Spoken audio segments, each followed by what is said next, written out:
आणि म्हणून माझं आता मत आहे, मी जर मुख्यमंत्री झालो पुढे माझं तुम्ही मला केला परमेश्वराला, तर मी काय करेन 50,000 भरला तुला 1 लाख घे. दुसरे काय वचन दिलेलं आहे की आम्ही शेतकऱ्यांचं कर्ज माफ करणार.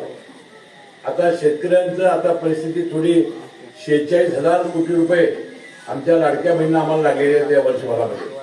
आणि काही टग्यांनी लाडक्या बहिणी म्हणून माणसांनी पैसे घेतले आज मी टीव्हीवर बघितलं. अवघड आहे. 14,000 आणि आमचं त्या अधिकाऱ्यांनी काय न बघताच पैसे दिले.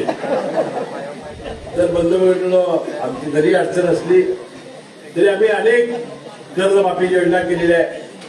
कर्जमाफीच्या बद्दल माझं मत वेगळं आहे. काय होते की कर्जमाफी करणार म्हणजे शेतकरी कर्जच भरत नाही, बँका अडचणी देतात.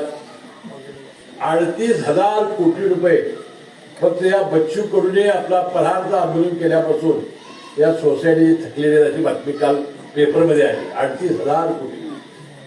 बंधू, आपण प्रामाणिक बंधाऱ्या शेतकऱ्याला दुप्पट पैसे दिले पाहिजे. तुम्ही किती तुमच्याने म्हटले 50,000, तुम्हाला 1 लाख रुपये दिले पाहिजे, म्हणजे लोकांना पैसे भरायची सवय लागते. नाही तर काय होईल, असं होणार म्हणजे थक वगैरे असेल, बँका बुडूनच जाते. परंतु कोल्हापूर जिल्हा भाजप शेतकऱ्यांचं मला अभिनंदन केलं पाहिजे बाबा, की एवढं असून सुद्धा गेल्या वर्षीपेक्षा 90% वसुली झाली होती, एवढा 91% वसुली झाली.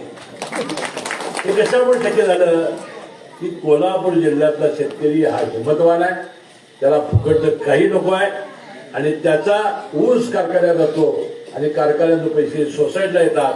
या लिंकिंगच्या वसुलीमुळं आणि त्या भादर शेतकऱ्याच्या या आम्हाला भीक नको, आम्हाला आमच्या हक्काचं त्या म्हणणाऱ्या शेतकऱ्याचा हा मला वाटतं हा विश्वास आहे, म्हणून एवढी आपली वसुली झाली आहे. आणि म्हणून माझं आता मत आहे, मी जर मुख्यमंत्री झालो पुढे माझं तुम्ही मला केला परमेश्वराला, तर मी काय करेन 50,000 भरला तुला 1 लाख घे.